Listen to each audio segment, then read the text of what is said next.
होगा तो टाइट है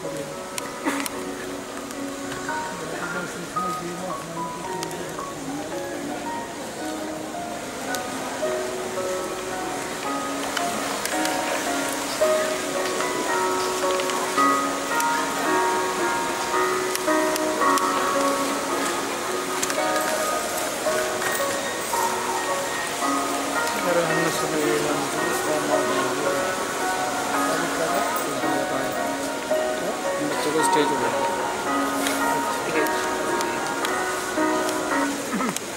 प्रोग्राम तो ही एक घंटे का बैठ लेगा तो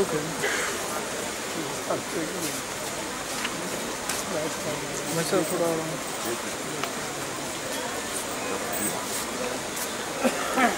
क्या बता रहा I welcome you all to this seminar, End of Illness. पिछले 2 महीनों से we are conducting these programs, as you could see on the slides. आपने अभी देखा. Nothing in this world can destroy your happiness more than you are trying to live with an illness. You are trying to live with a sickness. दुनिया में सबसे ज़्यादा दुखदायी चीज़ है बीमारी के साथ जिंदा रहने की कोशिश करते रहना. इससे पहले कि हम प्रोग्राम फॉर्मली शुरू करें, मैं आदर्श विद्या निकेतन की प्रिंसिपल डॉक्टर अनुरूप कौर को रिक्वेस्ट करूंगा, जिन्होंने 7 अप्रैल को आपने फोटोग्राफ देखा किरण बेदी जी जब आई थी, आप ही की तरह यहाँ पे आके like one of the participant attend किया और उसके बाद उन्होंने जो अपने स्कूल में किया, अपने घर में किया. मैं चाहूँगा कि आप अपने शब्दों में ये एक्सपीरियंस ऑडियंस से शेयर करें. I welcome Dr. Anurup Kaur, the principal of Adarsh Vidya Niketan.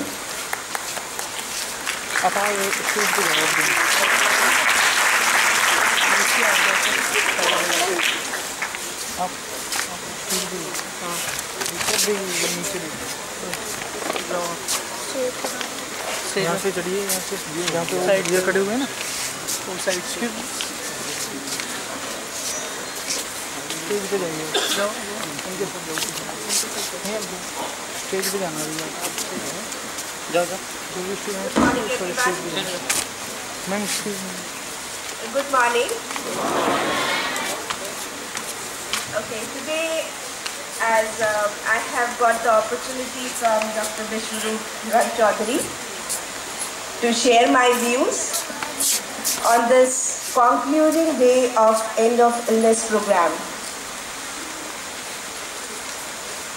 First of all, I really welcome you all that you also became the part of this program as I became the member part of this program in the month of March and April. So first of all, I welcome our special guest, Shri P.D.T. Acharya ji. And such a great personalities as you are looking that they are also going to join within a short time. So really the very first day when I was here to see about this or to hear about this program, I felt I was just wondering what exactly it is. But after knowing about this program, I concluded that Dr. Vishwaroop Rai Chaudhary is a revolutionary man. He is trying to make this world, this earth, free from illness. So, first of all, let me congratulate Dr. Vishwaroop Rai Chaudhary, and definitely you will also feel like that after hearing from him. So, let us give a big clap to him for this wonderful job.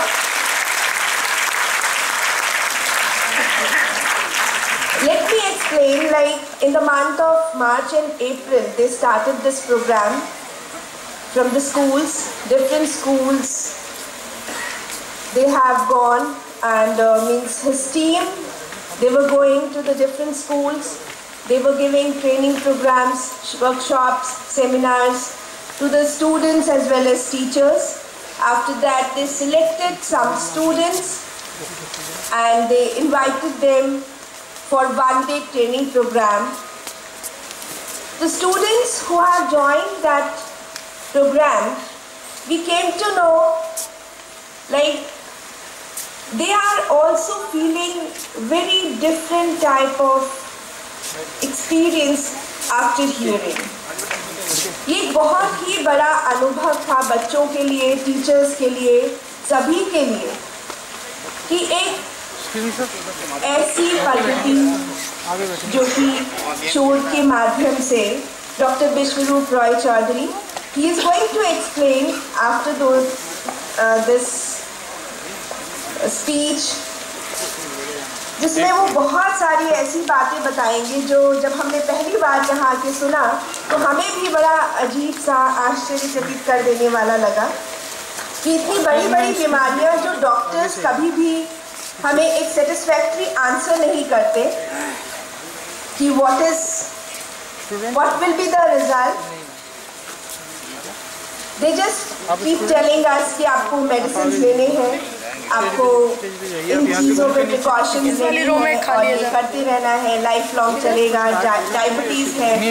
We never hear कि कभी कोई diabetes से बहुत आसानी से बाहर निकल पाया हो. हार्ट पेशेंट्स हैं, किडनी पेशेंट्स हैं, इवन कुछ चीज़ें जो हम नॉर्मली अपने आप को बीमार करते हैं लेकिन हम डॉक्टर्स के पास जाते हैं, we never get the proper answer.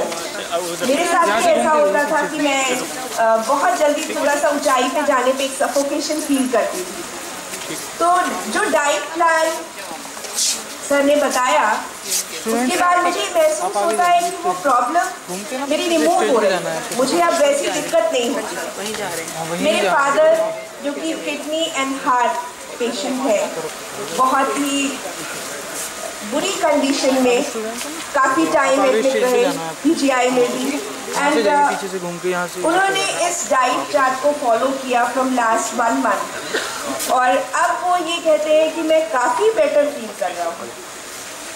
So all these experiences, even my husband, my daughters, we all are following the diet. और कभी ऐसा नहीं लगता कि ये खाया नहीं जा सकता या anything else. means I know Dr. Vishwaroop Roy Chaudhary, he will explain you very well. So these things are very different and really I appreciate Dr. Vishwaroop for such type of revolutionary environment to make our earth illness free, disease free. So once again I congratulate him and it is really a wonderful job कि ये छोटे छोटे बच्चे, even हमारे school से भी काफ़ी सारे बच्चों ने ये 1 डे ट्रेनिंग प्रोग्राम जो कि इन्होंने 22 अप्रैल को ऑर्गेनाइज किया था उसमें पार्टिसिपेट किया और वो बच्चे आगे जा कर के अपने नेबर्स में, अपने पेरेंट्स को भी इस प्रोग्राम के बारे में बताते हैं. Now there are lot of queries. Even हमने डॉक्टर विश्वरूप रॉय चौधरी जी को अपने स्कूल में बुलवाया था तो वहाँ पे भी काफ़ी पेरेंट्स क्यूरियस थे and they heard him very patiently and they just thought कि this is really a very good thing that we are hearing from him. तो ये वाकई में बहुत बड़ी बात है जो कि उन्होंने हमारे सामने लाई है. And once again I would request you to give a big clap to doctor Vishwaroop Roy Chowdhury for such a wonderful job. Thank you sir. हाँ जी, काम नीचे. अरे जाओ भाई साहब. ठीक ना ठीक है.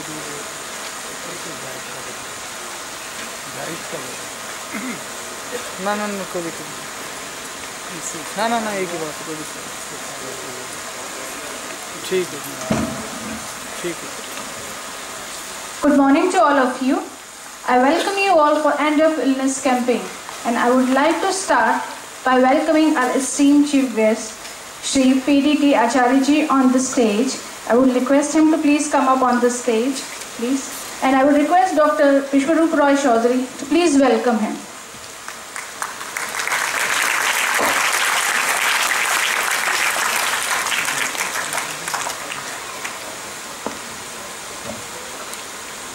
Mr. PDT Achari is the former Secretary General of Lok Sabha. Welcome, sir.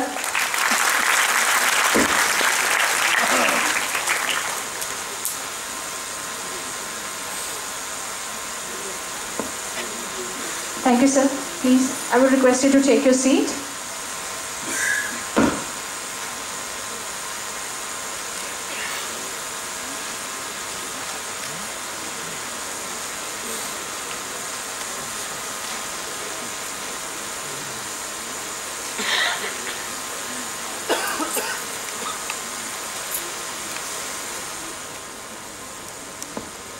I would request Mr. Dharamveer ji to please come up on the stage.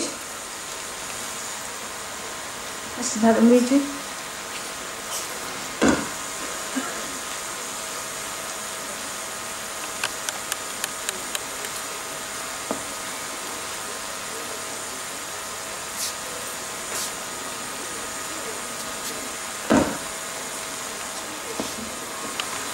Thank you, sir. Thank you for coming.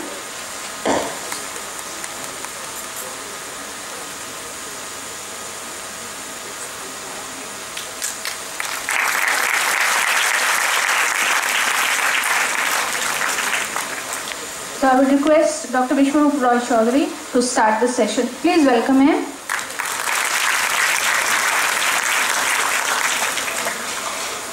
धन्यवाद दोस्तों, मैं आप सबका स्वागत करता हूं और हमारे बीच हमारे guest of honour Ramvilas Sharma ji जो बीजेपी के स्टेट प्रेसिडेंट हैं, they are about to come, and हमारे बीच कृष्णपाल जो यहाँ के एमपी आप सब ने हमने मिलकर चुना है, वो भी रास्ते में वो आने वाले हैं। और कल शाम को मुझे ईमेल आया है मेनका गांधी जी का, और ईमेल आपको नहीं दिखेगा यहाँ से, और उनके सेक्रेटरी का फ़ोन आया कि आज 8 बजे सुबह 8 बजे उनका कोई बहुत इंपॉर्टेंट मीटिंग है बीजेपी का कल, जो आपको पता है एक बहुत बड़ा कार्यक्रम है। तो उन्होंने ये रिक्वेस्ट किया है और उन्होंने माफ़ी मांगी कि वो जब अगली बार हम बुलाएंगे वो ज़रूर आएंगे। That's what is the message she wanted me to convey to you. और जितना मैं उनको समझता हूँ, जितना मैं उनको जानता हूँ, वाकई में ज़रूर कोई बहुत मुश्किल घड़ी और बहुत इंपॉर्टेंट काम रहा होगा। That's why she is not here. पिछले दिनों मैं आप सबके बच्चों से मिला जो पेरेंट्स यहाँ पे हैं, और उन सब बच्चों से एक बड़ा इंटरेस्टिंग सवाल पूछा आपके बारे में। तो फिर मैंने सोचा कि जब आप मुझे मिलेंगे तो मैं आपके बारे में बच्चों ने जो जवाब दिए वो मैं आपको बताऊंगा। और इसीलिए जिन बच्चों को हमने सवाल पूछा और जिन्होंने जवाब दिए वो हमने लिखित में लिए भी, उनसे साइन करा के वो हमारे पास हैं। और फिर उन्हीं बच्चों के पेरेंट्स को हमने इनविटेशन कार्ड भेजा जो आपको मिला, जिसकी तो आप आए। मैंने जो सवाल पूछा, सवाल वो ये था, इससे पहले कुछ लोग खड़े हैं जबकि यहाँ सीट बहुत सारी खाली हैं। जिनके जिनके साथ में सीट खाली है वो अपना हाथ रेस करें ताकि जो लोग खड़े हैं वो हाथ रेस की डायरेक्शन में जाके वहाँ बैठ सकते हैं। There are number of seats which is vacant.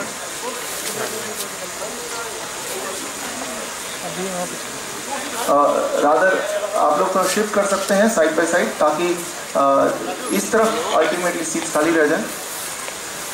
कहाँ पे है? आप थोड़ा थोड़ा शिफ्ट कर लेंगे थर्ड रो। 2 सीटें हैं।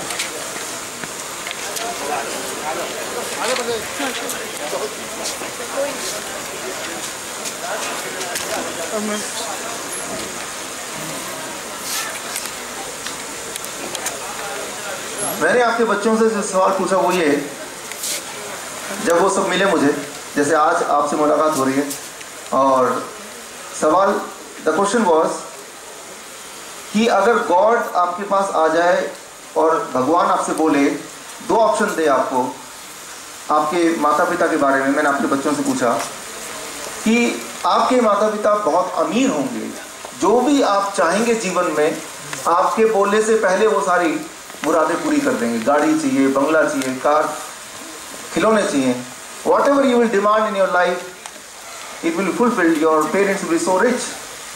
पहला ऑप्शन। लेकिन वो जीवन भर बीमार रहेंगे और 70 के उम्र तक वो चल बसेंगे, पहला ऑप्शन। या फिर आपके पेरेंट बहुत गरीब होंगे, इतने गरीब कि जिस स्कूल में अभी आप पढ़ते हैं उसकी फीस भी नहीं दे पाएंगे, और प्रिंसिपल बोलेगी आप कल मत आना स्कूल में, आपके पिताजी ने फीस नहीं दी।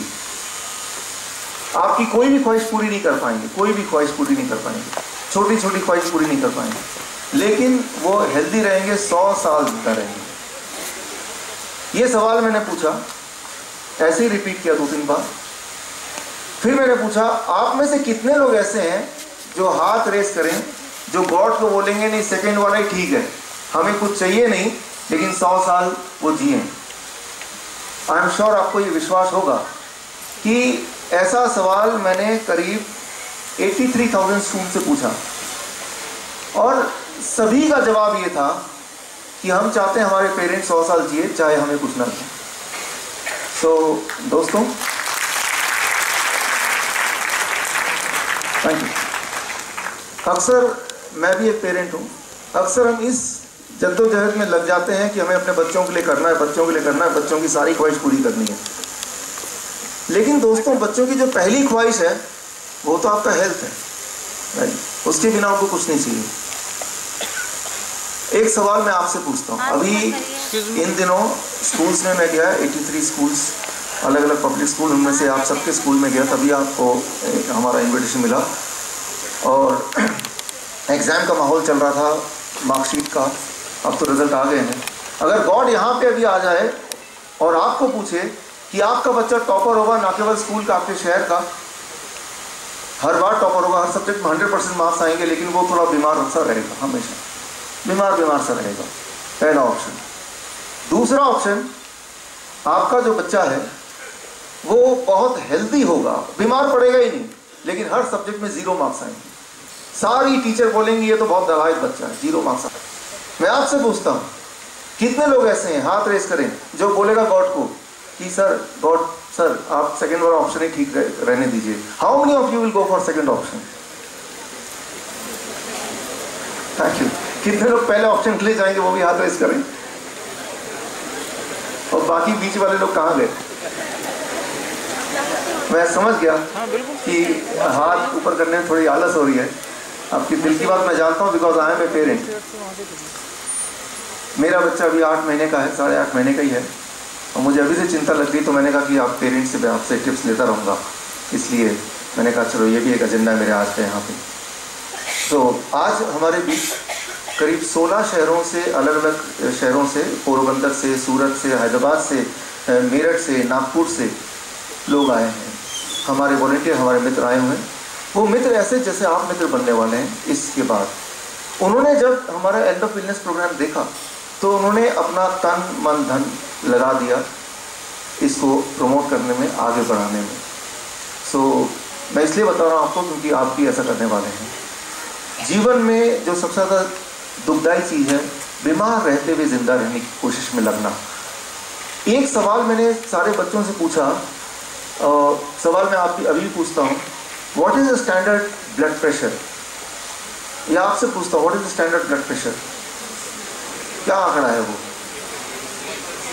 120/80। ये सवाल मैंने बच्चों से पूछा, स्कूली बच्चों से, सबने 120/80 बोला। मैं अपने मेमोरी में गया, अपने पास को याद किया मैंने, और जब तक मैं क्लास 12th में था तब तक तो मुझे 120/80 याद नहीं आ रहा कि मुझे याद था। शायद आपको भी नहीं याद होगा कि आपको याद होगा। मैं ये सोचा कि मेरे सिलेबस में 120/80 था नहीं। What is standard BP, blood sugar कितना होना चाहिए, कोलेस्ट्रॉल कितना होना चाहिए, सारा कुछ तो था नहीं। शायद आज के सिलेबस में ये डाल दिया हो। क्लास 5th के, क्लास 4th के बच्चे भी 120/80 बता पा रहे। मैंने प्रिंसिपल से पूछा कि आपने सिलेबस में डाला है? प्रिंसिपल बोला नहीं डाला है, इनके फैमिली में, इनके घर में सिखाया होगा। तो आप तो घर वाले हैं, तो आपसे पूछ लेता हूँ, क्या आपने 120/80 इन बच्चों को सिखाया? क्या आपने स्टैंडर्ड शुगर कितना वो सिखाया, शुगर लेवल कितना होना चाहिए, कोलेस्ट्रॉल कितना होना चाहिए? आई एम श्योर आपने भी किसी ने नहीं सिखाया होगा। लेकिन सारे के सारे बच्चों को ये स्टैंडर्ड कैसे पता आज, जो पहले हमारे टाइम में जब हम बच्चे थे तब नहीं पता होता था? कौन सी दवाई होनी चाहिए, कितना दवाई होना, सारा डोज वगैरह कैसे पता? Anybody who could say the answer? क्या कारण?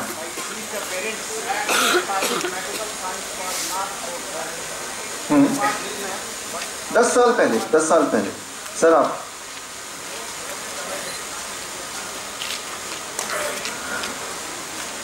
लोग आपका जवाब ये मैं रिपीट करता हूँ, लोग घरों में दवाई ऐसे खाते हैं जैसे खाना खाते हैं, और पेरेंट्स को खाते हुए देख के लोग सीखते हैं, बच्चे सीखते हैं। I am sure you agree with this, right? लेकिन सवाल ये है कि 15 साल पहले जब मैं स्कूल में था, जब आप स्कूल में थे, याद कीजिए कितने से आप अंकल आंटी थे जिनको बीपी की शिकायत थी, डायबिटीज की गोलियां खाते थे, हाई कोलेस्ट्रॉल दवा लेते थे। क्या 15 सालों में इंसान की बायोकेमिस्ट्री एकदम से बदल गई? हेलो, ऐसा तो नहीं था। मैं कह रहा हूँ भाई साहब, तो ऐसा क्या हो गया कि आज हर घर में लोग बीमार हैं इतने ज़्यादा कि बच्चे उसको देखते हैं और वही सीखते रहते हैं। सो हमें इसको ज़रा अंडरस्टैंड करना पड़ेगा। We really have to understand this.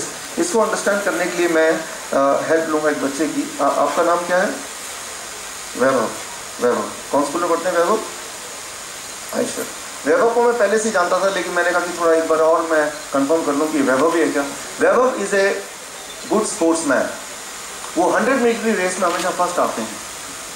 अब इमेजिन कीजिए वैभव खड़े हैं, 100 मीटर की रेस की ये लाइन है, वैभव खड़े हैं, वहाँ से आवाज़ आ रही है कि 4, 3, 2, 1 के बाद एक गोली चलेगी, उसके बाद आपको भागना है। वैभव खड़े हैं, कान से सुन रहे हैं, और यहाँ और भी खिलाड़ी खड़े हैं और वैभव सुन रहे हैं, आवाज़ आ रही है 4, 3, 2, 1। जब वैभव ने 1 की आवाज़ सुनी, इस वक्त क्या आपको लगता है कि वैभव की हार्ट बीट अभी से फास्ट हो जाएगी, या जब वैभव एक्चुअली दौड़ने लगेंगे तब हार्ट बीट फास्ट होगी? पहला या दूसरा? पहला। अभी वैभव ने भागना शुरू नहीं किया, अभी उसने कुछ शुरू नहीं किया, अभी तो खड़े हैं, जस्ट सुन रहे हैं, अभी हार्ट बीट फास्ट शुरू हो जाएगी। You are right. लेकिन जरा सोचिए, अभी हार्ट बीट फास्ट कैसे हुआ? वैभव ने कुछ काम करना शुरू नहीं किया। अब जरा इसको अंडरस्टैंड करें। वैभव के दिमाग के अंदर जाते हैं।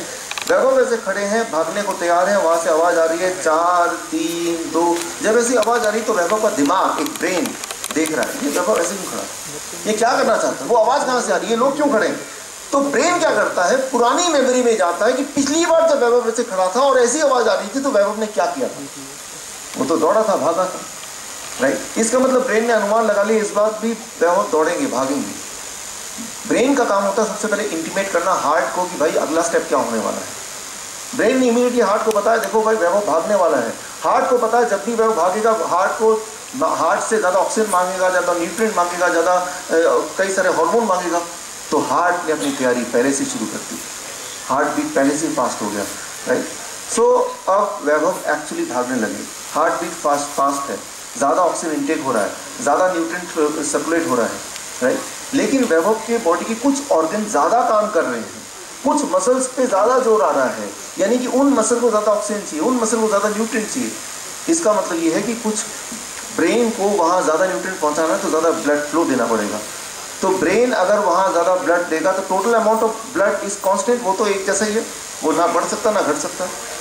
तो ब्रेन सोचता है कौन से ऑर्गन से मैं ब्लड लेके उस ऑर्गन में पास ऑन करूँ, मसल्स को दूँ।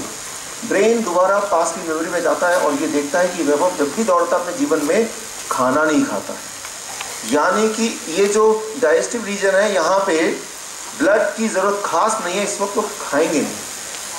तो 25% ऑफ द ब्लड जो कि नॉर्मली इस वक्त भी आपके इस एरिया में सर्कुलेट हो रहा है, उसको ब्रेन स्विच ऑफ करके इसे 5% कर देता है। कितना सरप्लस बच जाएगा? 20%। तो वो 20% बाकी मसल्स में ब्रेन भेज रहा है, राइट।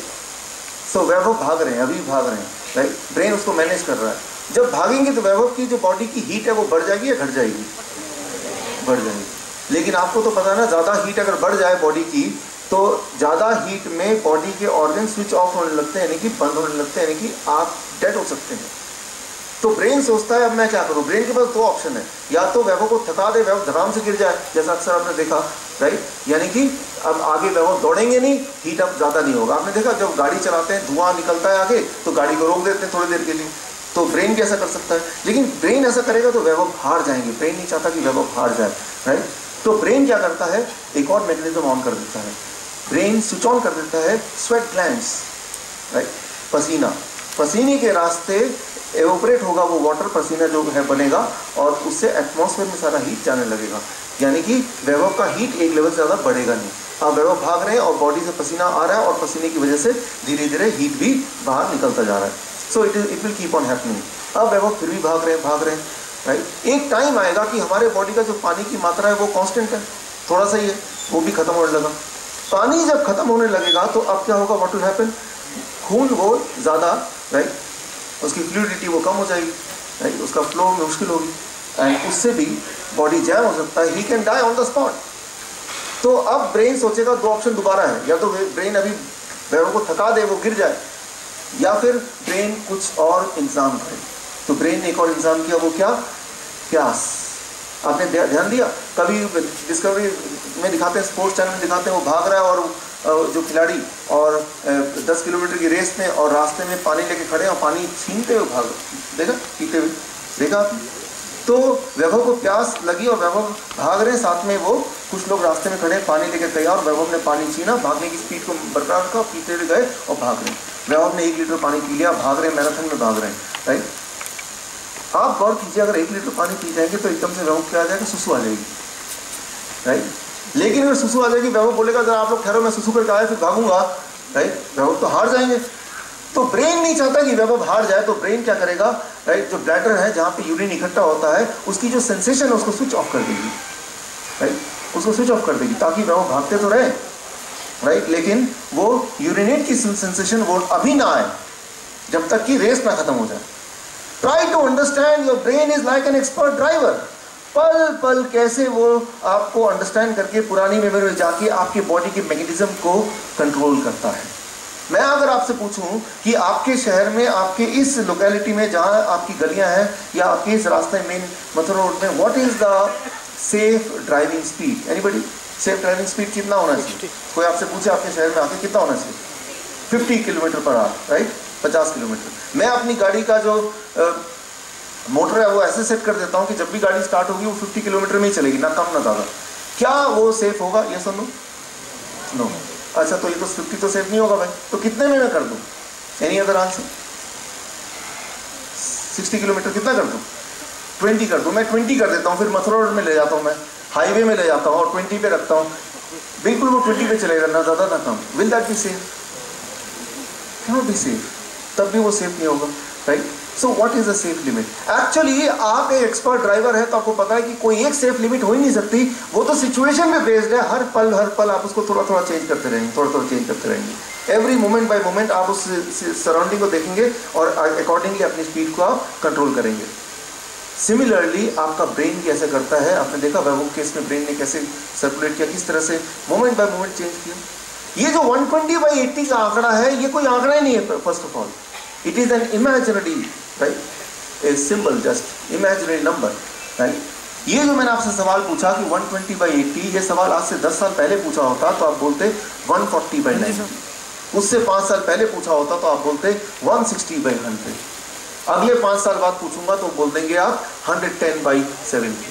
ये आंकड़ा स्क्वीज होता जा रहा है, स्क्वीज होता जा रहा है, स्क्वीज होता जा रहा है, राइट।